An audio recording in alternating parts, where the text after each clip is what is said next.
Hi guys, Aceface back with another video for Twisted Dice. Thank you for joining us today. I've got some more very cool Tyrannid tactics. Today we're going to talk about the brain bugs. We're going to talk about the Zoanthropes. Yep, you wanted it, you asked for it. This is a special request from our Patreons. This was the video that they wanted to see. So we're going to hit it up today with some Zoanthrope tactics. So guys, before we get started on this video, if you could, take a second to hit that subscribe button. It helps us out tons as we fast approach that 10,000 subscriber mark. And thank you for all the new subscribers. It's been amazing, this support we've had, so thank you so much. And all the other cool links and stuff and details and bits and pieces are down below. So like, follow and all that good stuff. It's all the details are there. So just do it now. That'd be amazing. Right, so let's jump into this video. So as I said, this was requested by our patrons. This was the unit they wanted to see next. So thank you for that request, guys. I will also cover the other big request, which is Tyrannid Warriors. But let's talk about Zoanthropes. Now, Zoanthropes are a bit of the forgotten bugs for quite a long time. They haven't necessarily done the rounds much in 8th edition. There were a few people that were running them, but they weren't very prolific in... Prolific is that a word? I think so. In 8th edition. But now they're starting to show up quite a bit, and the top players are starting to permutate to the Zoanthropes.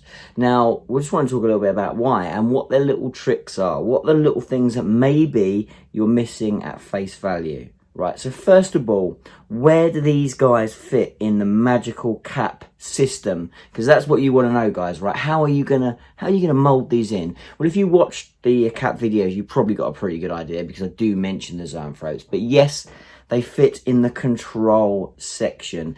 These guys, their primary role is just not being moved. They are probably, point for point, the most resilient unit that the Tyrannids have at their disposal. So these guys fit perfectly into that control feature. So what do we need to think about if we're building these as a control unit? Well, for a start, damage output is not really what we're looking for. Now, these guys do have some ability to do that, which we will cover, but the primary role of these guys is to survive and to hold objectives. So the thing that they've got against them is they are not troops choices. So they do have that against them, but what they have going for them is their sheer resilience is very, very good. So these guys, they have a 3-up invulnerable save. They have 3 wounds. They have a toughness 4 profile. So that's pretty much all you need to know. They're also a synapse creature, which means that naturally they are fearless. So we haven't got to worry about morale with these guys. They're not going anywhere. They are going to stay until the last guy. So that's worth thinking about. Now, these guys come at 45 points a pop a model. You take these in a unit of 3, but you can take them up to a unit of 6. Now, as one of my patrons, and our amazing patrons, pointed out from the last video on Hive Guard, do I want to take them in a unit of 5 rather than 6? Because actually then it helps with the blast. That is a really, really good point. And actually with Zoanthropes, maybe that's the way you want to take it, because you don't want these guys getting hit by volume of shots. You want them being hit by quality of shots, because that's where they're really good.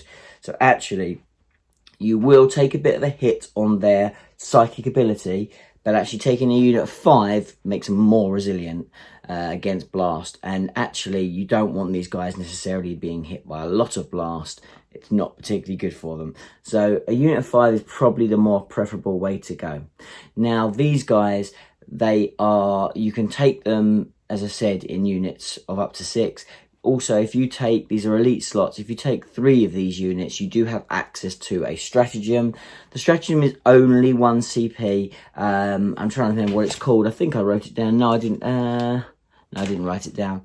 Psychic barrage. See, I know it, guys. And this basically is a bit like the Necron Doom Sides. If you've ever been hit by these, it's basically a point within 18 inches of these guys, and then you can do 3d3 mortal wounds on a 4+ for the units close by. So it's a really effective stratagem to use if you've got 3 units of Zoanthropes and you've got the enemies clustered up. Now, that's quite situational.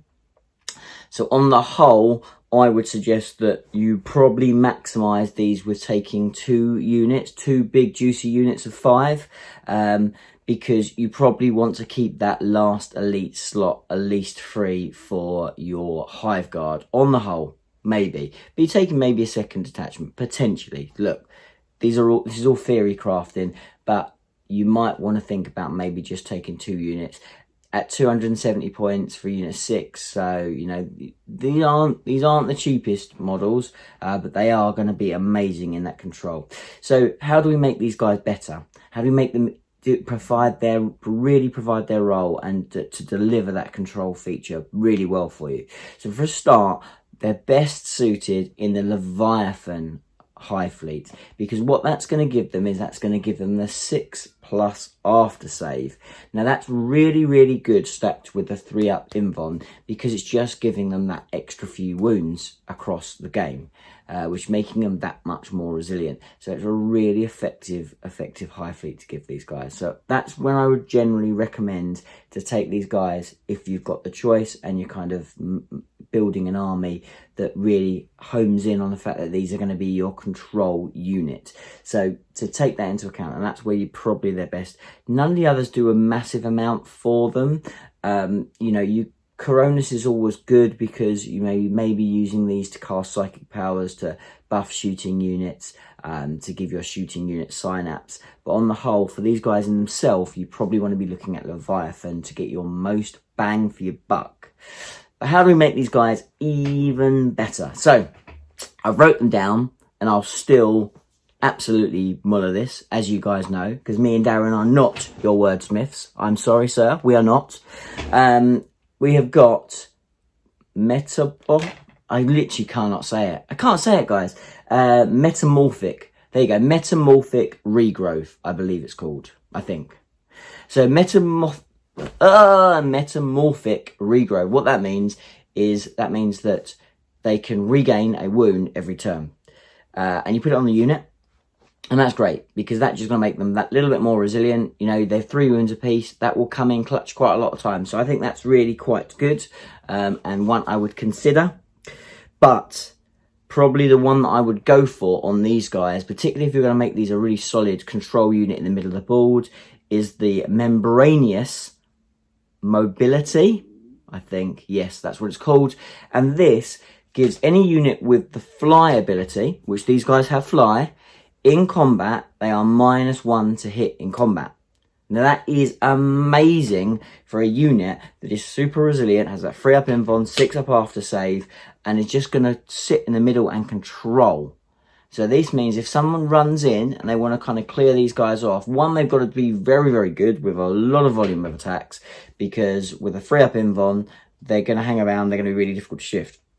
You then put something that gives them a -1 in combat, and then you're not clearing these Zoanthropes in combat very easily whatsoever. So I really like that. The other one that is worth considering is I think it's called Cranial Channeling, maybe. And what this does is you can, once a turn, you can reroll a psychic test. Now these guys, particularly if you're taking them in a unit of like 5, and if you go for the 6, definitely, it means that you're going to be able to re-roll that psychic test. And you want to make sure that that smite's really effective, because these guys do an additional damage with their smites. So it's a good one to have. But for me personally, that -1 in combat is invaluable, and one I would definitely be looking at going for. There's loads of really good adaptations and, you know, abilities within the Blood Bowl book that you're trying to spread around your whole army, so it's always difficult. But I think that's probably, you know, when you're thinking about a game plan, you're going to use these guys really effectively as your control unit. That -1 in combat is going to serve you very well, and will make these guys an absolute nightmare to clear. So, you know, and then if you go after their troop choices to stop these guys being taken off just through objective secure, then they are going to have a nightmare trying to clear Zoanthrope from objectives. They're going to be super strong, and that's how I would use them. Now, what I would pair them up with is I would pair them up with troops choices. So I would pair them up with Rippers, with Termagants, potentially with Warriors, and then I would bring them up together. The Zoanthropes ultimately are going to be the ones that really hold on to your objective and the ones that are really going to claim it, but they're going to be paired up and teamed up with objective secure units that will also play that control role as a secondary defense, if you like. And that will, again, just give you that double redundancy to hold on to that objective and control the center of the board. That's what these guys are so good. They will also be amazing at a lot of the secondaries. So absolutely, if you're not taking Zoanthropes, give them a go. I think they are super strong, super effective, and, you know, one of the best units that Tyranids have access to currently. If you've used them and I've missed some tricks and there's some things that you would like to cover and some bits and pieces, some extra tech, then why not put it in the comments below and share your thoughts with the community, because I know that people would love to hear. But until the next video, I'm Aceface, and I will see you soon. Bye for now.